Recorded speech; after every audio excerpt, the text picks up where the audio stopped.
All right. There was a scratchy, squeaky voice. I don't know where that came from. Welcome back, ladies and gentlemen. I'm Joe. He's Nick. I'm in the studio in Ottawa, the Think Radio Broadcast Center, situated in the heart, almost, of the, let's call it the left ventricle of the of the nation's capital. And Nick is out there.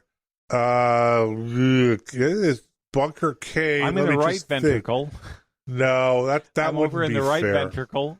No, at the flagship station here in Killaloo, 102.9 FM and 104.5 in Wilno. Okay, I don't know if I'd call that the right ventricle. I'm thinking more.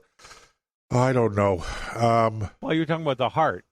Well, the heart. Yeah, I know, but yeah, the left ventricle is the left-hand side of the heart. So I'm in the right. I'm in the right. Okay. I see. I see the connection you're trying to make, Nick. I see the connection you're trying to make. What do you do, right? Yeah, right. It's the best I could do in short notice. Right, and left. I was thinking more along the lines of, you're the femoral artery somewhere. I've been called worse. You're in the femoral artery. A cancer, a tumor, you name it. I've been called it. Okay. Yeah. Well, and somebody out there is thinking, and I'm just giving voice to it. It's not me, but they're thinking, I thought he was in the prostate. Don't give him any ideas. Don't give him any ideas. I know. Okay, housekeeping. So, for those of you who are listening to the podcast, welcome back. For those of you who are listening to the live broadcast, welcome back. And just by way of an explanation, for those of you who are listening on live radio, we rebroadcast the Nick and Joe show over the course of, we're live on Wednesday nights, and then Thursday, Friday morning, Monday, and Tuesday morning, we chop the show into 4 parts. That's the way we do the show live anyway. And then we post them as a half-hour podcast in those days for people who, for whatever reason, have not been able to listen to the show live. And so from time to time, you'll hear us referring to the podcast during the show where it's relevant. And that's the explanation. Again, if you want to participate in the show live, if you're listening to us on the internet, or if you're planning on listening to us on the internet, and you want to participate live, go to the Nick and Joe Show, all one word, .com, click on the chat bubble. If you have to log in. If you haven't registered yet, you may have to register. That's to ensure that you're a real flesh and blood human being, not a malignant algorithm, lurking liberal, nosy, I don't know, troublesome troll. I think there was one. Notice most of them live under a bridge, right? I don't even remember. There was one more. Yeah, automaton, automaton, and an automated malignant automaton. No, that wasn't it. We'll have to write these down, Nick. Obviously. Anyway. They're too good to let them slip away. Yes. Okay. Now, getting back to far more serious fare, there's an ongoing shoot-'em-up between Israel and Hamas located in the Gaza Strip in the Middle East. And for those who are uninitiated or don't know what's going on over there, because the mainstream media is probably the worst place to get information upon this particular topic. But basically what's going on is the Hamas, which is funded by Iran, has launched literally thousands of rockets into, is it mostly southern Israel, Joseph? It would be mostly southern Israel. Well, here's the funny thing, okay, is that they've launched now somewhere in the order of 4,000 rockets over the course of the last 10 days or so into Israel. No, let me rephrase that. At Israel. Approximately 25%, that would be approximately 1,000 of these rockets, actually haven't made it out of the Gaza Strip and have landed in the Gaza Strip itself amongst their own population. So this is an astonishing part of the story that the mainstream media seems intent on not covering. And maybe that's because every time there's an air raid siren and they start shooting these missiles, everybody runs for cover. So I don't know, but the number of missiles that have been fired from Gaza toward Israel has been astonishing, astounding, shocking. Even if 1,000 of them have not actually made it into Israel, that still leaves close to 3,000 or thereabouts, 3,000 approximately, that have, most of them targeting areas in southern Israel, but a large number also reaching into the central part of Israel, which would include cities like Tel Aviv, Rishon LeZion, Ramat Gan, and these places.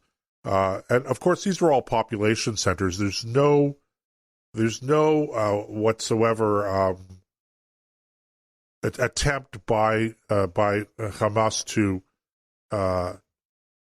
distinguish between military and civilian targets. There's no attempt whatsoever to avoid civilian casualties. The whole purpose is to inflict as many civilian casualties as possible. They're not shooting at military installations. They're just firing at population centers indiscriminately. Well, the part that to get into the meat of this conversation. First of all, this isn't new. This is not the first time Hamas has used Gaza as a center for attacking Israel, because right in the Hamas charter, if anyone ever reads it, it's a pretty disgusting document. It says they cannot have any peace, they cannot broker any peace deals, they will not live in a cohabitation alongside Israel. Their whole meaning for existence is to wipe Israel off the map or shove them into the sea, or whatever phrase they use. I forget now. It's been a while since I read it. But the point is, they don't like Israel, and they make no bones about it, and they don't care how many people get killed in the process, innocent or, legitimate, innocent civilians or legitimate military targets. Never enters their mind. And as a matter of fact, they use the death of their own civilians caused by their own rockets that don't make it into Israel as propaganda. One of the things that the Israeli military does is they do what's called door knocking, and they will drop leaflets over a particular target saying, if you're here tomorrow, you're going to end up dead, so you better leave because we're going to blow this building up. So Hamas will park itself a couple blocks away with a video camera, and the missile will come in, destroy the building, and they'll record that as Israeli aggression. And then you'll see a clip of people carrying children and old people and things like that to hospitals. And it turns out that those people they're rushing to the hospital are casualties caused by their own rockets that didn't make Israel. Well, these people, Hamas is a terrorist organization, and nobody should be under any illusion of that. Well, in fairness, I mean, nobody's going to rightly deny that Israel's response, the attacks that Israel mounts in response to these attacks, have caused collateral damage, and that civilians are injured and that civilians die, including women and children. It's a terrible tragedy. It's a terrible aspect of warfare, and to pretend that you can fight a war without civilian casualties, it's just absurd. It's wrong, and nobody should be under any illusions about it. The question is not, are civilians in Gaza suffering, and are they even suffering disproportionately more, or disproportionately relative to what Israelis are suffering? And I think that, you can make a very good case that they are. But this is not the question. The question is, what is precipitating this, and how do you stop it? And the way you stop it is as what's his name, Prime Minister Netanyahu, and I can't remember his first name now, but Bennett is his last name. Both senior politicians in Israel, as they've said for the past week over and over again on news media during interviews. Look, we could stop. They could stop this immediately. Stop firing rockets at our people. The minute you stop firing rockets at our people, then that's when we stop with our retaliatory bombardment. But of course, as you've seen, excuse me, the media goes nuts about this stuff, and it serves the purpose of Hamas to continue the fighting because it serves their propaganda purposes to have their own people maimed and killed and injured. But one other point I think that it is really important to make about Hamas, okay, and the overall situation, because you get so caught up in the moment that you forget there's a broader context to this, okay? And for me, the broader context is not so much, well, Hamas doesn't accept Israel's right to exist, and they want it's right in their charter, written down that their purpose is to destroy Israel. Okay, that's true enough. But as a practical matter, okay, what is the history here? The history here is that the international community says to Israel, you must withdraw from Palestinian territories or so-called occupied territories. So Israel finally, after basically saying, well, we don't trust, we're not sure, we're in there. Finally, they say, okay, we're going to withdraw from Gaza. And so the territory is turned over to the Palestinian Authority, and within a year or a year and a half, thereabouts, Hamas mounts a violent revolution in Gaza against the Palestinian Authority, which is being run now by Mahmoud Abbas in the West Bank. Okay, and no Israelis involved in this. No occupation force, nothing, no, they were gone. This is your territory, do with it what you will. Hamas does this, they take it over, they kill their opposition. One of their favorite forms of execution at that time was to take people up to the top of the roofs of these taller buildings and throw them off. This is how they dealt with their political rivals. And since then, Hamas has ruled that territory as a dictatorship with an iron fist. Nobody talks about this. So that's the context. The context in this is that everything that people say that the Israelis need to do in order to have quote-unquote peace is precisely what they did when it came to Gaza, and call it a litmus test, call it a test case. This is what they got.